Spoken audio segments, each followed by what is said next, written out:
Somebody called your else, gathered courage, summoned enough courage to hit you back. If you don't go back to your else, your case, this is just the beginning of what will be for you. If you don't go and seek for forgiveness from him, this is the beginning of nemesis that will be for you. Was it the first man you dated before you traveled? He was the last person you dated and traveled. What's up, guys? Your friends, that First TV on Facebook on YouTube, and I'm here with Pastor Innocent. And what's your name? Jasmine. And you? David. Yeah, so guys, this young lady here told me a lot of things that's been happening to her. You understand? How to invite the pastor. So please tell them everything that you told me that is happening.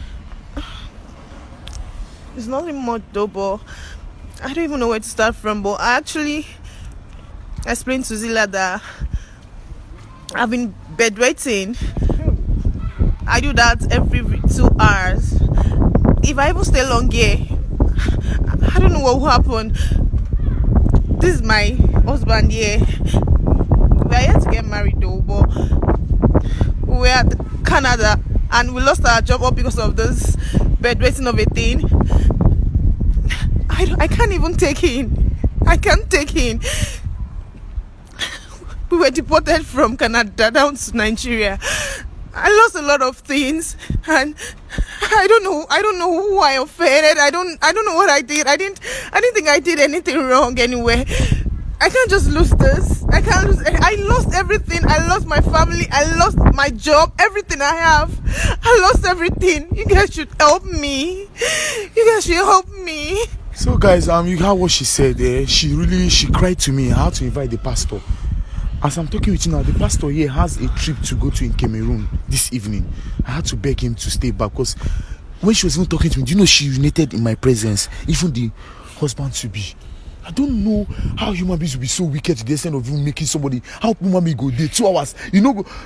Say there's what they say. If peace they catch you, you go know when they catch you. They don't know when they catch them. It just go and wham. And she says she cannot take in. She doesn't see her period at the same time she cannot get pregnant. After some time that it was affecting her, it now went to her husband. Her husband said, "Come the peace, join her." That's why I had to call the pastor. Pastor, so that's why we had to invite you to know how you can help them, because this lady is really going through mess now. She doesn't have anybody and she doesn't want to lose her marriage. That is it. They came back from Canada because they lost their job there, everything. She has lost literally everything that she had in Canada. And this guy was really doing well. This guy, what do you do in Canada? I work in the nightclub in Regina. You work? I work in the nightclub in Regina. You work in a nightclub.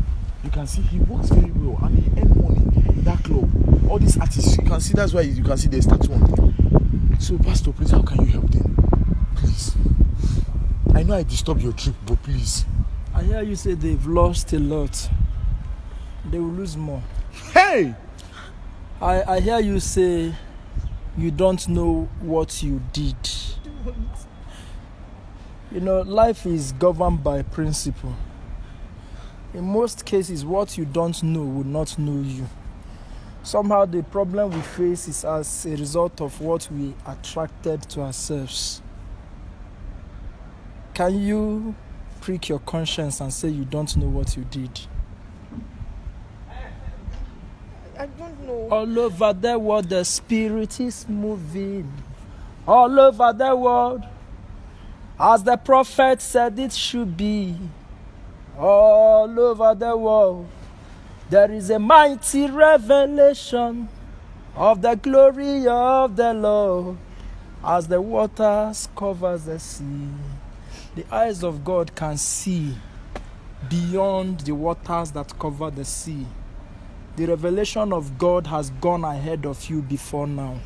I ask one more time, can you prick your conscience, young man,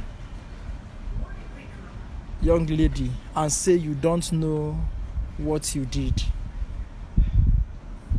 There is a mighty revelation of the glory of the Lord as the waters cover the sea. Ecclesiastes chapter 10 verse 8 says, he that breaks the edge, the serpent will bite. The serpent is biting because there is a breakage of the edge. Physics law of motion says to every action, there is equal and opposite reaction.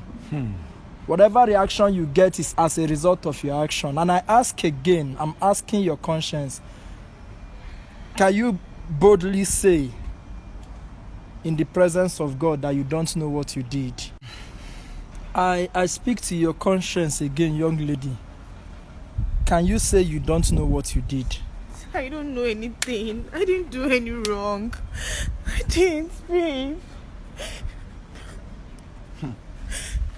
It has become a normal thing for people to step on shoes and step on people's toes without expecting a repercussive index.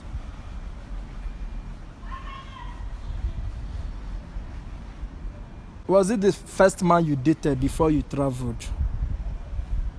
No, sir. But he was the last person you dated and traveled.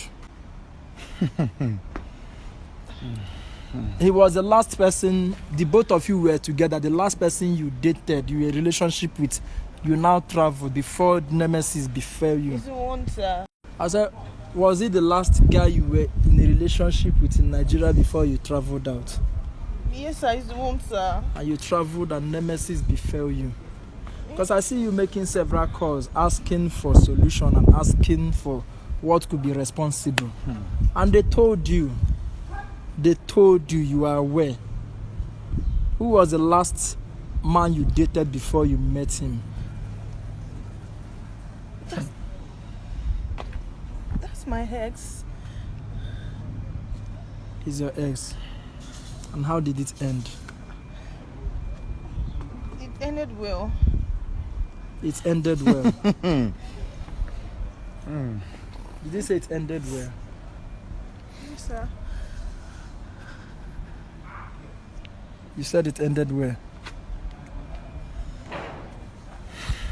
If it ended well, you will not be facing what you're facing. Jesus Christ. If it ended well, you will not be facing what you're facing. If it ended well, you will not be facing what you're facing. Somebody called your ex have cried when he cried. Somebody called your ex gathered courage, summoned enough courage to hit you back. Hey. Because a body will continually remain at a state of rest until it's been acted by an external force. You acted so hardly on him. The only option left for him was to die, but he refused to die and bounce back. In coming back, this is the reaction. And you're telling me you did not do anything. She did not tell you what happened. She did not tell me anything, sir. Okay. Since you did not tell him anything, God is not an author of confusion. At all. You cannot commit a sin against somebody and run to God for forgiveness. The forgiveness begins with who you offended. You know what you did to your ex. The question you should be asking is your ex still alive? If your ex is alive, God is not in a position to forgive you when you have not asked for forgiveness from your ex. She knows what she did. Since she did not tell you, I'm not here to say it, but I want to put it to you that if you don't go and seek for forgiveness from him, this is the beginning of nemesis that will befall you. Hey! No, I'm serious.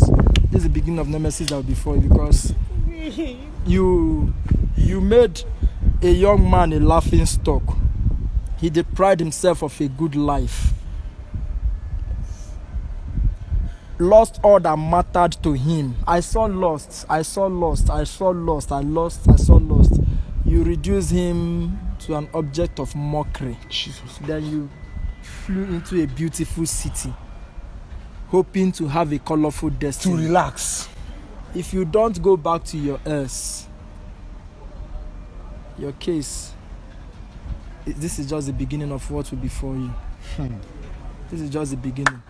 I have other activities within. Let me go, but if you like her, I don't know what she told you. I don't know. But if you like her, ask her to be open enough. If not, God is not a God of jamboree. You don't gamble with the things of God. You don't rob somebody, then when they chase you, you run to God. When they chase you, you confront them and apologize. The problem here is apology. You did bad. Let me go. Okay, thank you very much. All right. Guys, I'll keep you all posted, guys.